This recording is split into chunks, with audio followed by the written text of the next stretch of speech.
Oh, hello. I'm Shelley. This is the Words Have Power Murder Hour, and I am the researcher, and you are? I am Marcus. I am the tech wizard extraordinaire, and today's subject is... Today we're going to be talking about Jessica Easterly. It is an open case, and her murderer is still out there.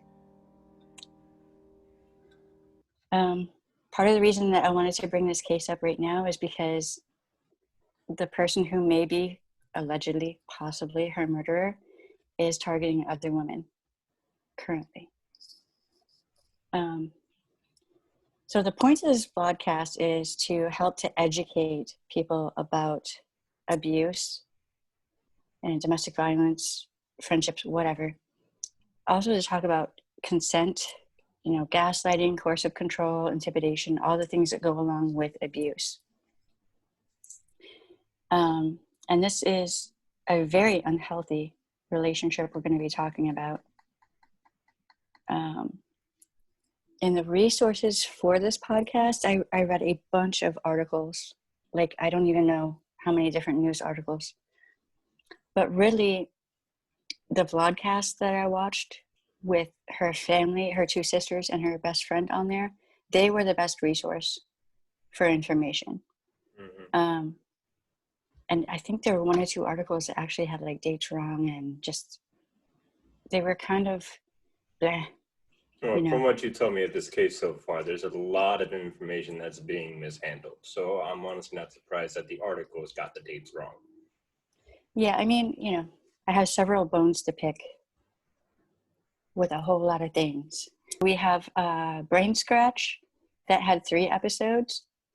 That's on YouTube under Lorden Arts, or you can just type in Brain Scratch.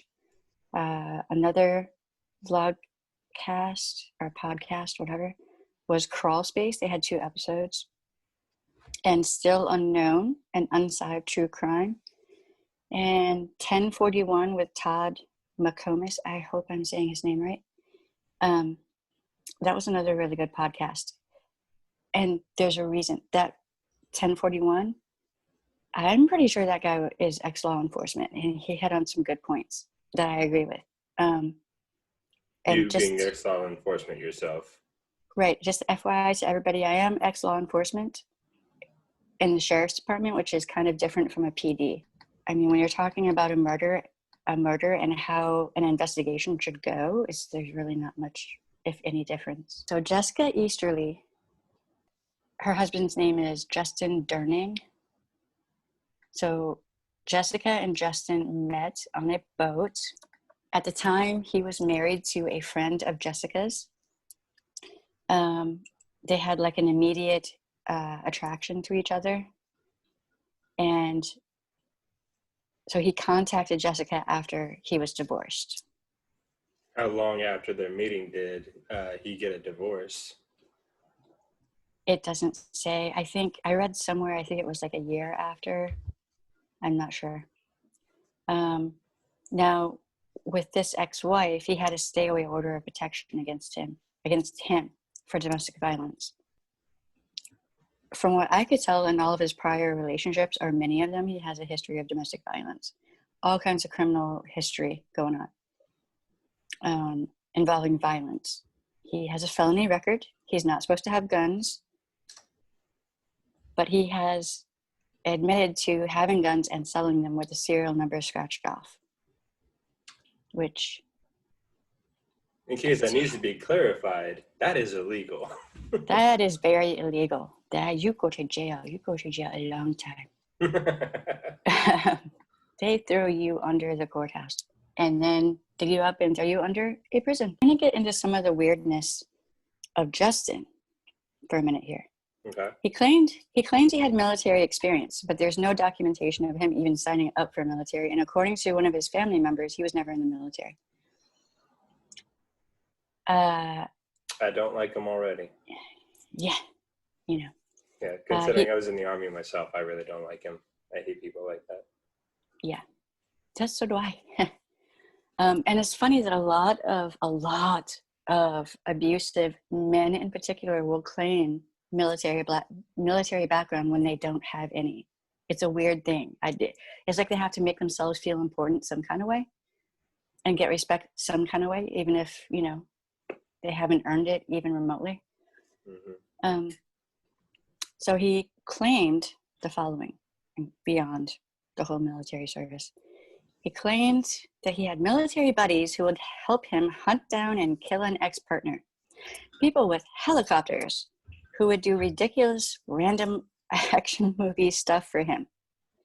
You know, like throw down a rope and have him rappel up into the helicopter and whatever. That never happens. That doesn't even sound remotely safe. Now, if you're listening to this and you're in an abusive relationship or have some weird toxic friendship thing going on and somebody claims something like this, it's a red flag. Run away. Mm-hmm. Because that's bullshit. That's just not going to happen. He did this in particular, and this is known. He did this to try to intimidate and control Jessica. He also used Katrina as an excuse for the lack of military materials. So he didn't have any medals, uniform, anything like that, right? He said that he lost everything in Katrina. Right. Now, if I'm not mistaken, you can, if you lose your medals and all that, you can contact the military and get replacements. I could be wrong on that, but I do believe that's a thing they do. Yeah, if you lose article your military dress, specifically the medals that you obtained while in the service, you actually can request to get replacements of those, though you do have to show proof that the item was lost. I don't know how that is supposed to be able to be done, but okay. The beginning of their relationship was kind of a whirlwind. Like, he really went out of his way to charm her, okay? And that is so standard and typical with abusive people. If they target you as a potential victim, then they want to lock you in and get those hooks in so you can't get away as quickly as possible, because they're only going to be able to keep up the act of the nice guy or nice chick, whatever, for so long, right? That's what they call hooks. Yeah, so before that mask slips, you know, they want to get their grasp on you really good. So they end up getting married. And they were putting off their honeymoon until like they had enough money, what have you. But from what I could tell, they didn't actually have a honeymoon. I don't think he gave a shit about a honeymoon. I think he was like, oh, you're on lockdown. You know, the history of domestic violence throughout the relationship with Jessica. Domestic violence is not always physical. Sometimes you can have a relationship where there's all kinds of domestic violence and no physical domestic violence, so that no one can see the marks on you, right? So they can say, well, I didn't never hit her. Domestic violence takes many different forms. So he controlled her social life, her ability to socialize, her work life, and her life in general.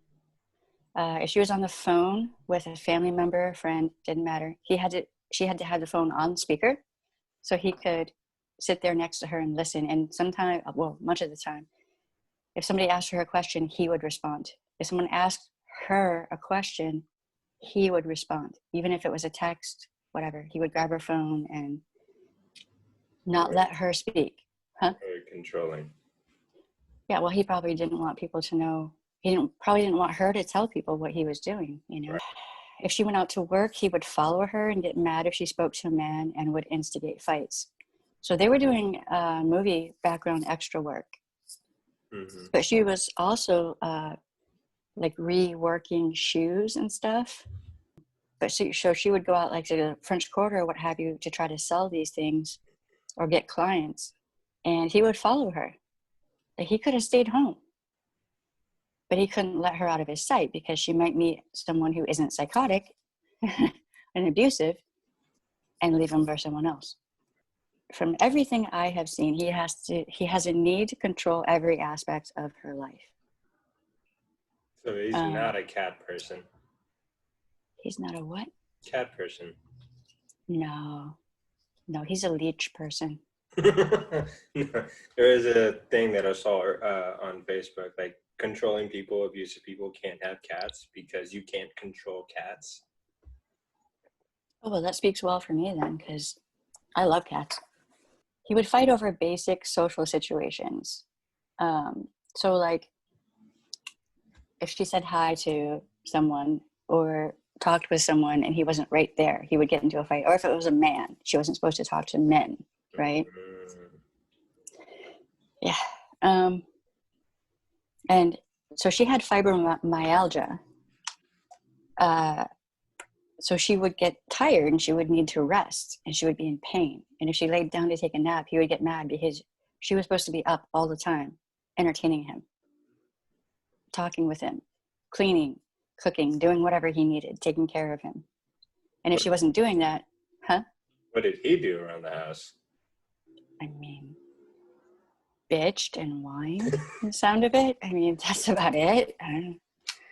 So he would demand that she take stimulants to counteract the lethargy from her pain medications so she could entertain him, even though she had fibromyalgia. Stimulants such as what? I mean, I don't know, and I don't want to speculate. Okay, see, I don't know a lot about drugs, so I am the worst person to ask this question. Same with alcohol. Don't ask me about alcohol. I don't even know.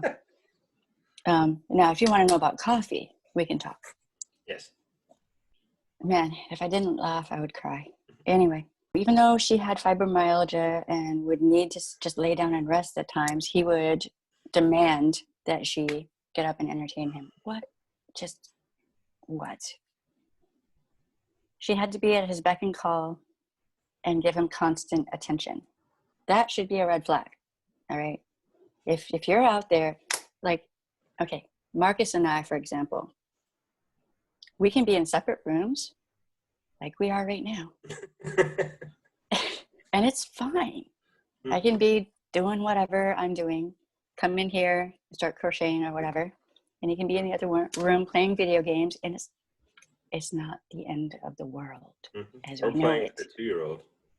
Exactly. Or you going and visiting your friend or whatever. It's not a big deal. But for someone who's abusive,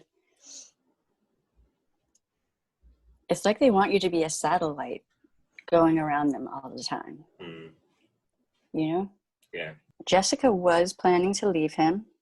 And there were a bunch of weird incidents where, like visiting with family, he and her would offer for family to come stay with them, and then he would cancel, like he didn't want them there. That is familial isolation. Isolating the abuse victim from family is a huge red flag. Unless that family is like actually dangerous and abusive, right? Oh yeah. But I mean, from everything I could tell, her and her sisters got along really good. And her girlfriend Maria seems like fabulous. Like her people are good people. It just kind of blows my mind when people do this and think they can get away with it. Like, if anyone ever tries to isolate you from your family, and your family are good people, and you know that, you know if your family's good or not good, right? If they try to isolate you from your family, huge red flag. Cut your losses, grab your shit, run. By the way, just an FYI, just a side, according to law, even if you are living in a domicile, the home you are living in, right? Your significant other cannot deny you access to your private property, period. You can call the sheriff's department, you can call NOPD, your PD, either the emergency line or the non-emergency line, and you can have law enforcement escort you to the property to get your personal possessions. Let's say you call the cops because there's a domestic violence thing going on, right? When the cops get there, tell them, I want to grab all of my things and leave now. And you can take your personal property and go, and he can't stop you. Now, they'll use that and say, oh, I'll take everything you own, and I won't let you take anything with you when you leave. You can just leave with the clothes on your back. That's BS.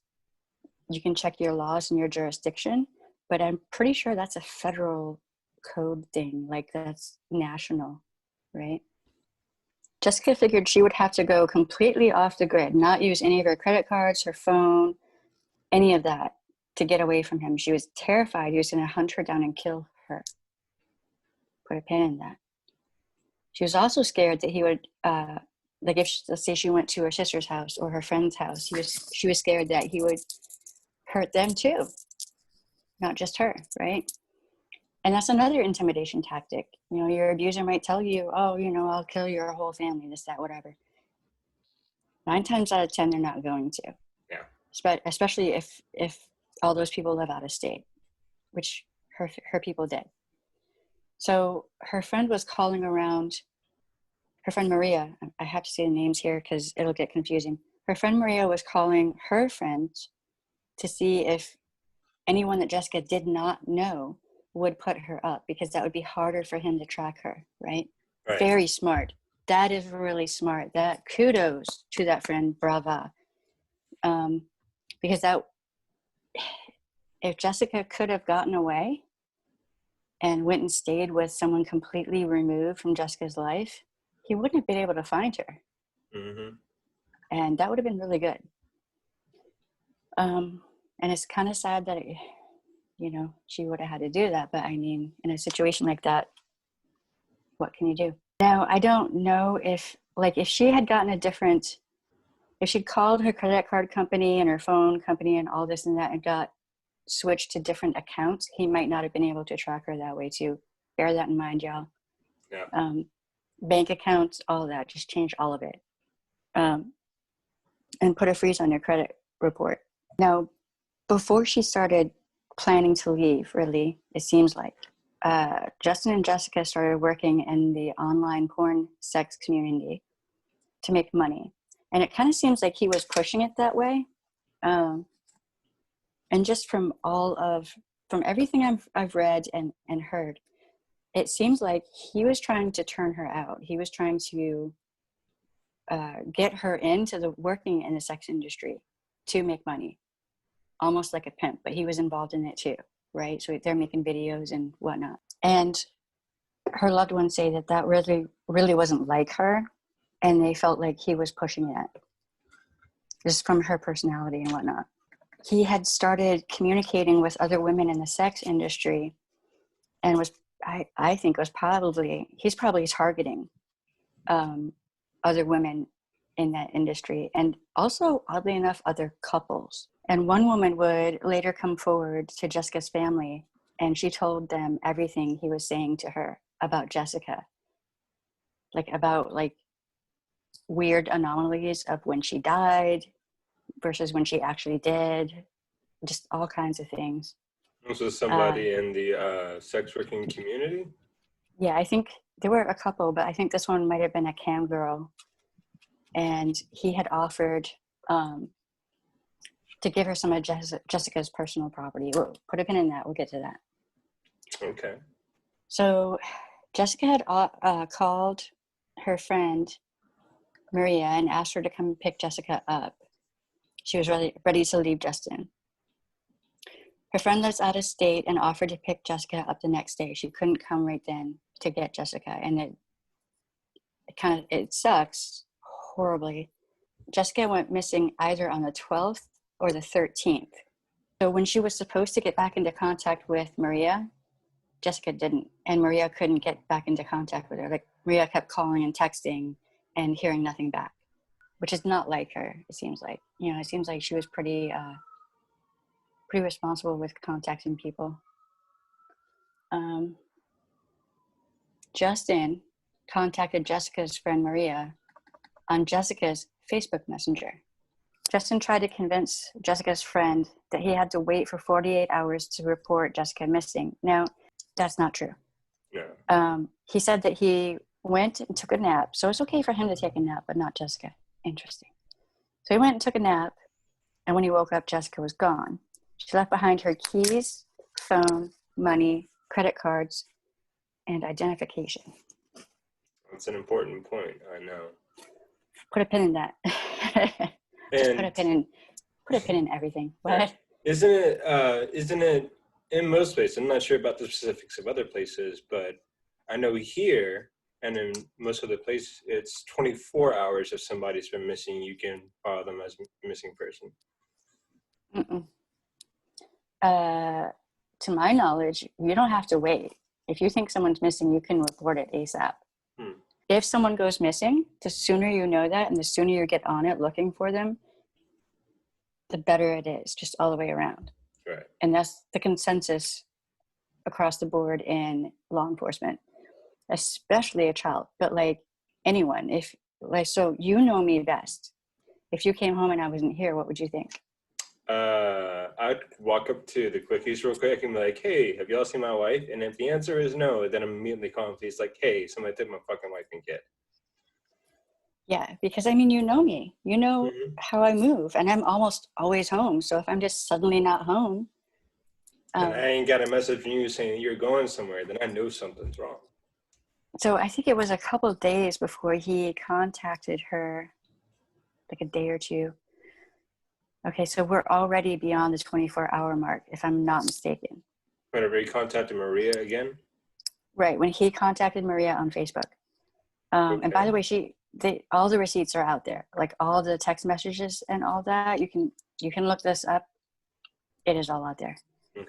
This is where I start getting angry. So Jessica's friend Maria, from this point forward, I'm pretty much going to be talking about Maria. She called police and to have them do a welfare check for Jessica. Police went out there and didn't actually talk to Jessica. Like there's all kinds of fuckery going on with the police right here in the 3rd District. Yes, I'm calling you out. I lost track of how many times Maria spoke with the police to get them to go out there and see, like, put eyes on Jessica, which is what they're supposed to do in a welfare check. In a welfare check, they're supposed to come to the door and say, hey, is Shelley there? We need to speak with her. She needs to come out here now. So if they were to do that and you, Marcus, answered the door and you said, oh, she's in the bathroom, they would say, oh, we'll wait. They should say, we'll wait.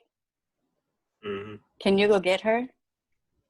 Or, it depends. But like usually how they are supposed to do it is they are supposed to put eyes on the person and speak with them. They're supposed to ascertain if that person is okay or not, or is in need of aid.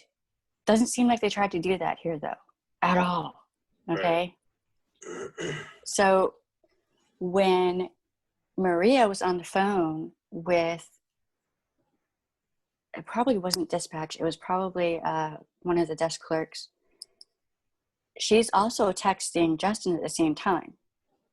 And Justin doesn't want to answer the door for the police that are there knocking at the door. And he tells her that the cops told him he had to wait 48 hours to report Jessica missing.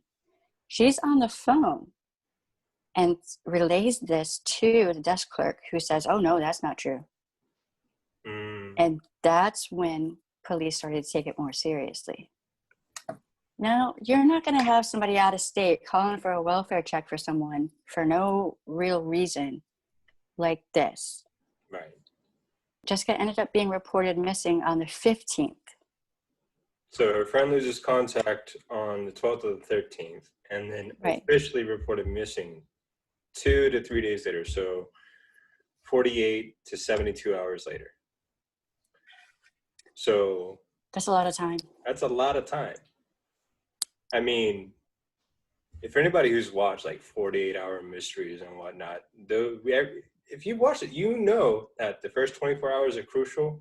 The first 72 hours are even like just about as crucial, but it's assumed that after that point, the chances of finding that person alive is almost zero. He was basically forced to report her missing because he got caught up. I mean, right here, when Maria has a text of him saying that he was told by law enforcement he had to wait 48 hours. That's a lie. Right there. Those officers should have grabbed him and hauled him down to headquarters for an interview or something, because she's missing. They should have looked through the house to see where she is, if she's in the house, right? Or they might have needed a warrant for that, or they could have asked him, can we search your house to see if she's here? That's all, right? Mm-hmm. And if he says no, well, okay, well, we want you to come down to headquarters to speak with us. Right. Because now he's potentially interfering with the missing persons investigation. I mean, he's lying and saying that's probable cause right there to at least talk to him. Yeah, at least talk to him, yeah. I used to work in criminal courts. I'm just saying this, I don't know how many cases, like, it's not unusual to do that. Justin, like Maria eventually, and I don't remember exactly how, but eventually Maria got into contact with Jessica's family, her two sisters and all of them. Mm-hmm. And so they put together missing persons flyers, which we saw back when this was all happening. Oh, yeah. He didn't put out any missing persons flyers on social media or around his neighborhood. He did not search for her. He said he contacted several people he knew, none of which he can confirm. Like, none of his claims can be confirmed. He said that he knew the DA. He knew, like, some news guy. Just like all these people who have actually come out and said they don't know him. Right. So I mean, there's a lot of lying going on here. Right. Here's what seems to be pretty obvious. If he'd searched his neighborhood for her, he would have found her. Welcome back to Words Have Power, Murder Hour. Okay, so where we left off is that Justin Durning, Jessica Easterly's husband, didn't search for her in his neighborhood. She was found 2 blocks away from her house. When? Like, how close in relation of time? Hold on. She was found on the 22nd by her family. Her family came in from out of state to search for her. And one of her family members, I think it was a cousin, worked in a funeral home or something like that, worked with deceased people. And he knew that smell, that human decomp, which is a very distinct smell. Once you smell it, you can identify it anywhere. Right. Unfortunately. So as they were driving by the location where her remains were, he smelled it, and he told them to stop. And this man deserves all the hugs and all the love, because he directed her sisters in the opposite direction, and he knew what was going on. Right. And I cannot imagine walking in their shoes. That's just horrible. Right. So this tells me that NOPD didn't search for her, and Justin did not search for her. Okay. So she went missing, according to her friend and her husband, on the 12th, 13th. She was reported missing on the 15th. 15th, yeah. And it took them to the 22nd for her family to find her body. So 9 to 10 days after she went missing, her body was found. Oh, another thing I forgot to say is that we're in New Orleans. Marcus and I live in New Orleans. Jessica Easterly was living in New Orleans as well. And she was living maybe 20 minutes away from us. Really? Yeah. And I just find it odd that none of the neighbors noticed that smell and went and looked. Right. You know, if they were driving by, We're tight packed in here. Yeah, I mean, if they were just driving by and he picked up on that, then I wonder about the houses around there. I don't know. Like, if I were to go outside and smell that, I would be like, I need to go look around for a minute and see what's going on. Right, and the number of joggers that we have in this city are bikers, because while I'm driving around, I see people jogging all day, every day, riding their bikes all day, every day. By bikes, we mean bicycles and motorcycles? Both. Yes. Yeah. But Yeah. 10 days and no cyclists, no joggers noticed her body? And this Or, wasn't this in the summer?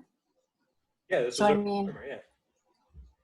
yeah, so I just find it amazing that no one caught that. So the family calls in NOPD, 3rd District, of course, and they show up, and they do not do a basic search of the scene for evidence. According to, I think it was her sister. I don't think Maria was there. I think it was her sisters and the cousin. And what the sister said was that they just came, scooped her up, and left out. So they put her in a Now, body bag, put her in an ambulance, and left. right. Well, I don't even think it would have been an ambulance. It would have been a No mortuary thing, yeah. right. So now, normally on a crime scene, you're supposed to secure the scene, making sure that no one walks close to the remains. Right. You're supposed to have forensics come in and gather whatever evidence they can find, right? And there's like a procedure to it. There's a standard way you're supposed to do or work a crime scene. Now, it's not like NCIS or any of these other shows that you see. It's not all glamorous like that. You don't have like runway model women detectives in the high heels and all that. It's just not how that is. Yeah, that was a service scene right up. Yeah. But apparently I think it was one of her sisters overheard a detective saying, yeah, this is murder. But they didn't do any kind of search in that area of the crime scene where the remains were found. Since when did we decide that we're not going to search the areas where remains are found anymore? When did that become a thing? Like, I've heard of cases where they gather anything and everything that's left on the ground, even stuff that's obviously been there for years. Right. Just to be thorough, right? They did none of that. Because it didn't matter, apparently. Standard procedure for finding human remains just kind of flew out the window. Instead, 7 months later, remember when I said put a pin in Jessica's ID? Mm-hmm. 7 months later, a neighbor is walking by, and they must have been walking through the lot where she was found, because they found Jessica's ID and her blanket in that area, not far from where her remains were found. Hold on. So, was it in a wallet, or was just the ID out in the open? I mean, all it said was they found her ID and her blanket. They didn't say anything about a wallet, purse, any of that. And that's a curious second item, just her blanket as well. Right. So, I'm failing to understand. I mean, right along with everybody else. So this just gets more ridiculous, actually. Just wait for it, okay? Okay, so at the scene, her sisters and her cousin ID the remains as being Jessica Easterly, right? They ID her. Now, I didn't work for NOPD, okay? So this might be policy and procedure for them to do. But, I mean, if you have the family right there IDing, I don't know. It doesn't make sense. But anyway, NOPD requested a DNA sample from Jessica's mother. But the DNA sample sat on a detective's desk for several weeks. Isn't that supposed to go in evidence? I mean, I would think you would, if you're not going to send it off right away, I would think it would go into evidence. Jesus, it's just, wow. So NOPD did look for the body. They mishandled evidence. They didn't properly look at the crime scene. What else is their district NOPD fucking up? Because there's got to be more to this. It gets worse. Oh boy. DNA swabs were sent in September 1st. The labs came back 8th of November. They were sent to Face's lab. And her autopsy was postponed for the autopsy of another victim. hang on. So a body that was already decomping for 10 days was postponed on autopsy for another autopsy. But do we know the circumstances surrounding the second autopsy, or Not really. why was her case not given a priority, or why was it Why wasn't set her on the back burner? why wasn't her case given any priority whatsoever? Is my question. Mm-hmm. It would not have been hard to search the area where her remains were found, to find the ID in the blanket. Oh, he said that her ID was at home. How is this here? Nothing was supposed to be missing. How is the blanket here when he was supposed to be taking a nap? Was he taking a nap without a blanket? Most people use a blanket when they take a nap. Yeah, unless he had his own blanket, but that still leaves the case of why did she only have her ID and her blanket, and they were found much later than when her body was found, if they weren't that far from where she was found. Yeah, the labs, faces lab, if I'm not mistaken, typically what they do is they reconstruct faces to identify murder victims. Right. Now, I guess maybe they do other things as well, but I don't know. None of this makes sense.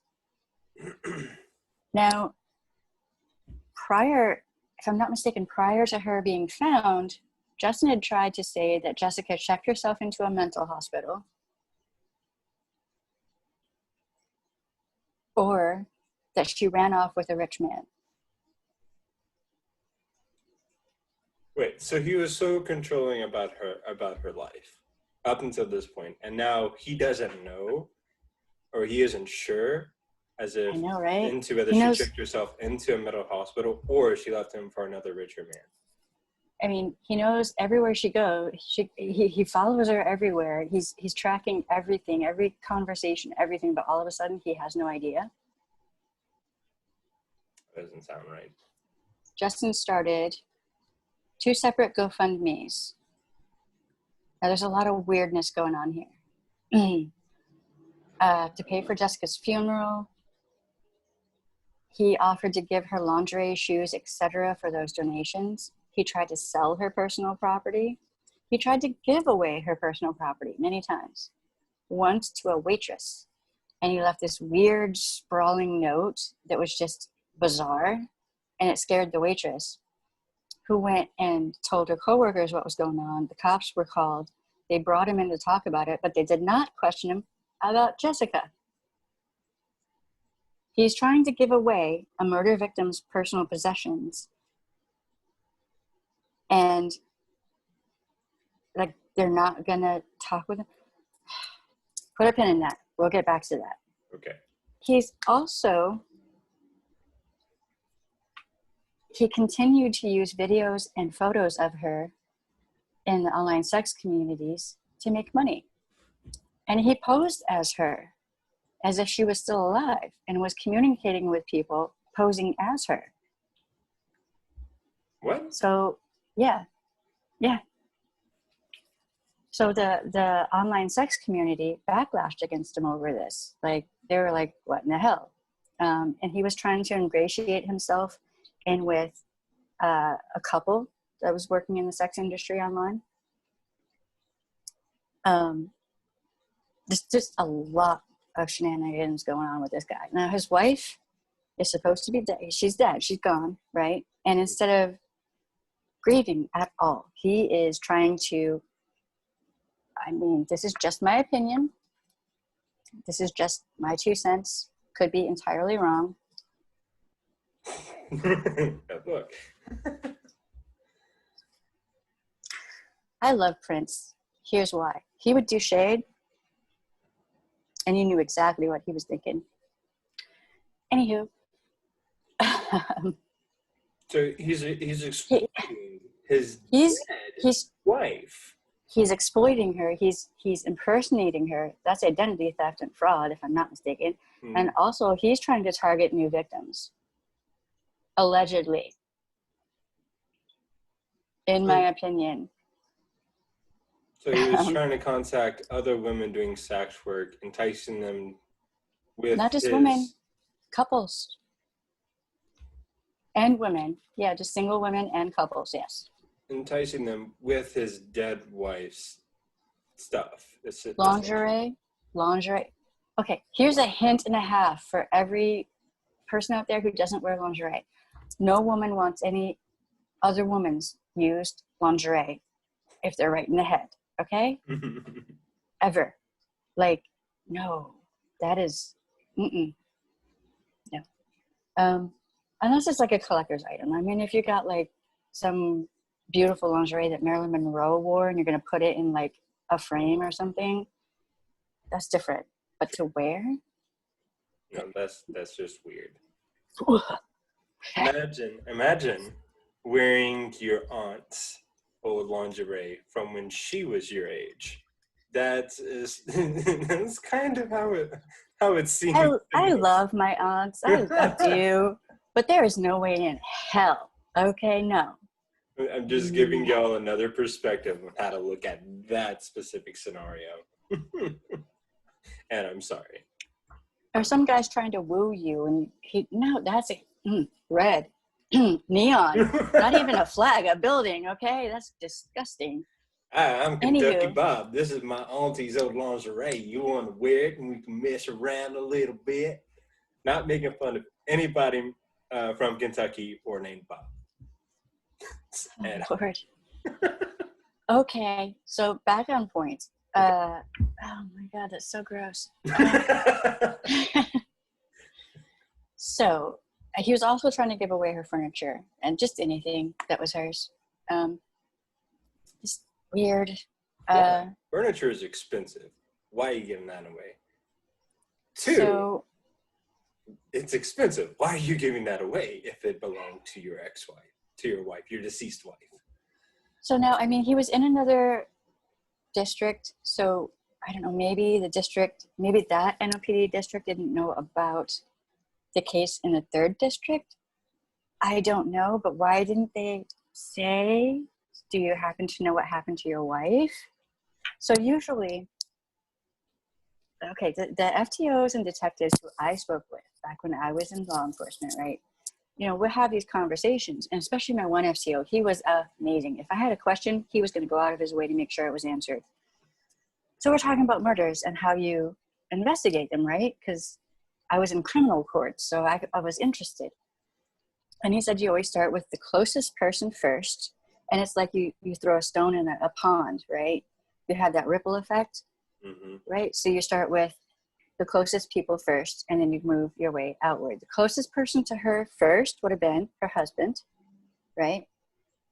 And then you go to her friend and family, maybe neighbors. Maybe she talked to the neighbors around her quite a bit. So you go outward. They didn't even fucking question the husband. Apparently, it looks to me like they didn't question anybody. They didn't even ask the neighbors who had camera systems if they had her on camera, from what I can tell. And I can tell you, there's a decent number of people in New Orleans who do have security cameras. I don't care what neighborhood you live in. You could be living out in 9th Ward, and I guarantee you got neighbors that got security cameras. Or even just all over, up in the Garden District, everywhere. There are cameras everywhere, all over the French Quarter. Mm-hmm. Here in our neighborhood, I mean, we have security cams all over. And the one neighbor has the little spy cams. You can't even see them. Right.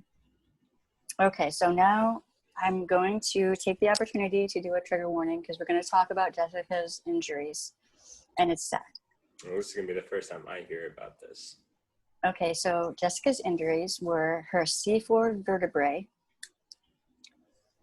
That's like in your neck, right? If I'm not mistaken, yeah. Okay. We're not experts on anatomy. We're not. No. But hairline, jaw fracture, broken nose, broken ribs. Cause of death, undetermined. And someone had batted around that it might have been suicide. So suicide. Let's talk about this for a minute. With a C4 fracture? If she committed suicide, she somehow broke her own nose, her own jaw, her own ribs, and her C4 vertebrae. When did that become a thing? I would like to know. Yeah, how, in what circumstance in committing suicide do you break your nose, your jaw, your neck, and your ribs all at the same time?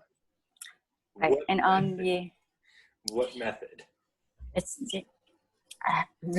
I mean, maybe in a parallel dimension. I don't know. Just makes no sense from beginning to end, really. On the autopsy report, there was nothing on there about her contact lenses. She couldn't see without contacts or glasses. So if she didn't have her contacts in, she's not going to be leaving the house. Or she didn't have glasses on. What? So, were her glasses still at the house, or were they found at the scene? Nobody knows. They didn't. I mean, they could still be at the scene right now. Fair point. I'm just saying. Nobody knows. How bad of a job Third District NOPD did? A lot of the time when people are working in the sex work industry on any level, doing anything, if you are a dancer in a strip club, you're vilified. If you are doing webcam work, you are vilified. If you're an escort, you are vilified. If you're doing anything that is out of the norm, whatever the norm is, for how people expect a woman to behave throughout her day-to-day life, if you're outside of that mold, then you're devalued.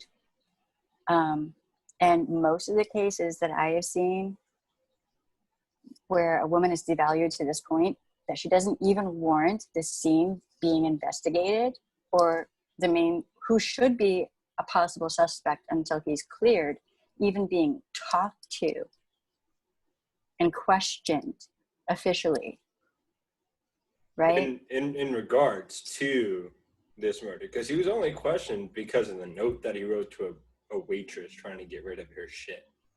He was only questioned by the police before that because Maria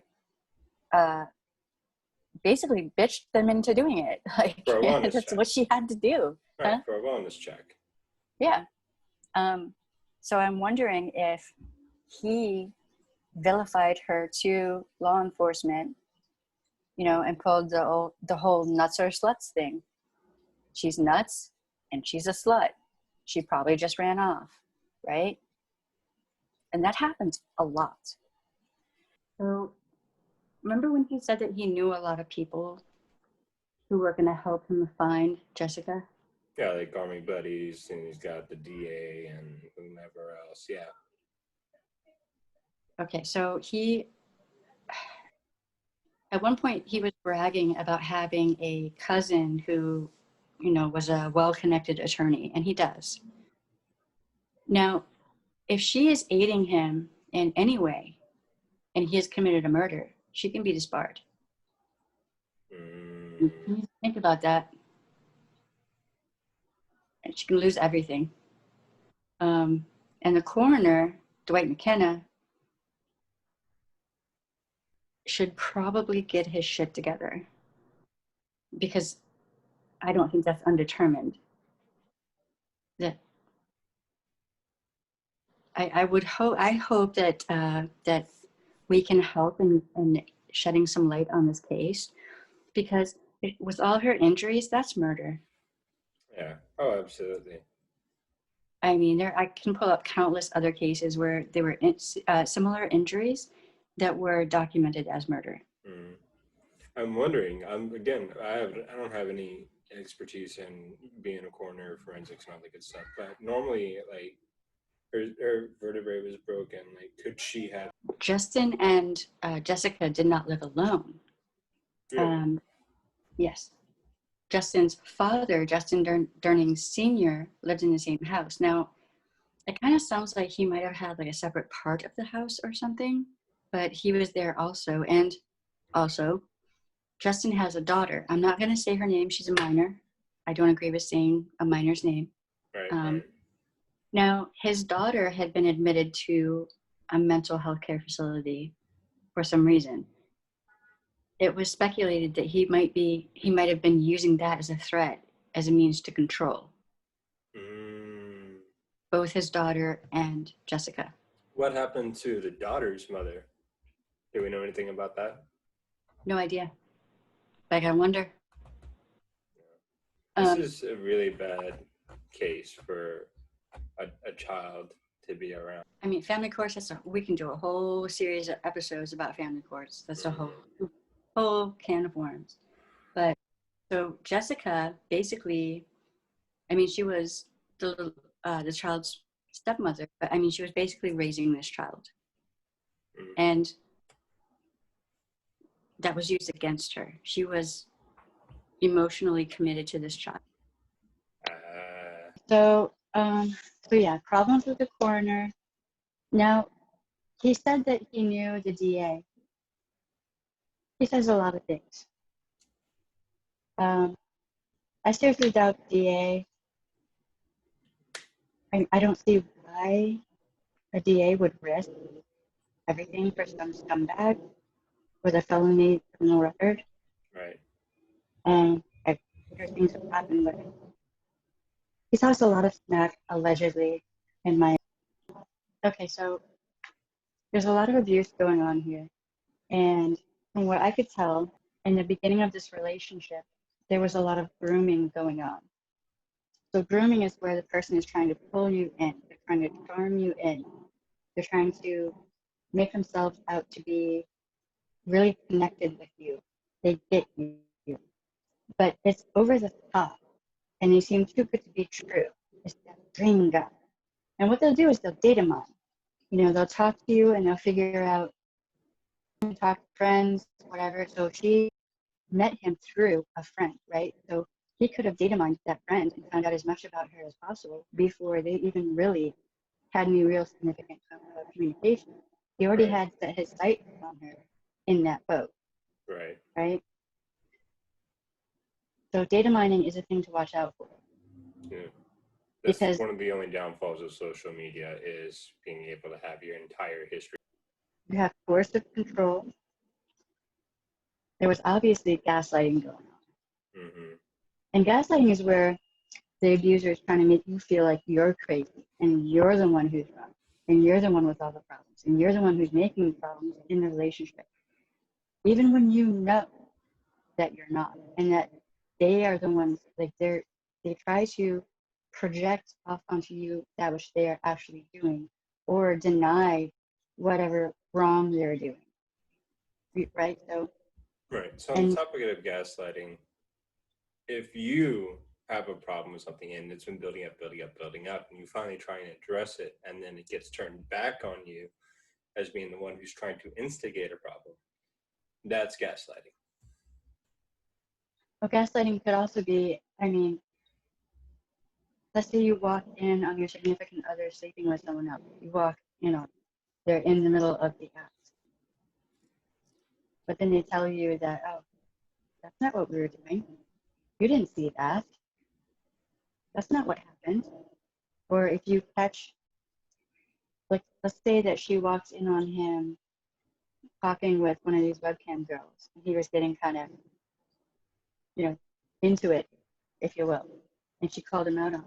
And you say, I was just being nice. I was just trying to network to create, more and better communications with people in our fields. We can make more money, da da da da. That's also good. But then there's also, he was isolating and monopolizing her life, her social life, her finances, everything. And there was a lot of intimidation going on. For everything from using the child as a means of controlling her and manipulating and keeping her there. Mm-hmm. All the threats of violence and murder and everything. And pathological lying. Like there is just a lot of lying going on.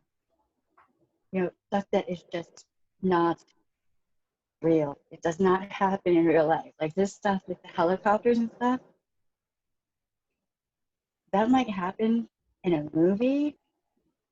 I have no idea why NOPD 3rd District didn't investigate. They did nothing. And at one point, like one of the many articles I read said that a detective had said it was a cold case. It was a cold case? It can't be a cold. How how is it a cold case if there hasn't even been a minimal investigation? Right. Really, I mean, they haven't really questioned anyone. If it's They haven't made an effort to make it a cold case. Okay, so I mean, then you have Veronica Richberg. I mean, there's hardly anything about her, and that was another domestic violence case where her ex-partner kicked in the door, shot and killed her, then shot her father. They had a child together. He's still out there somewhere. Last time, like I've seen no updates. I don't know if he's been found and arrested or not. I'm gonna have to figure out some way of, because I wanted to do this episode was supposed to be about Ronika, but there's nothing. Like she was, she's a gorgeous Black woman. She just had so much going on for her. She was an entrepreneur. She started a hair braiding company business, and I mean her work was beautiful.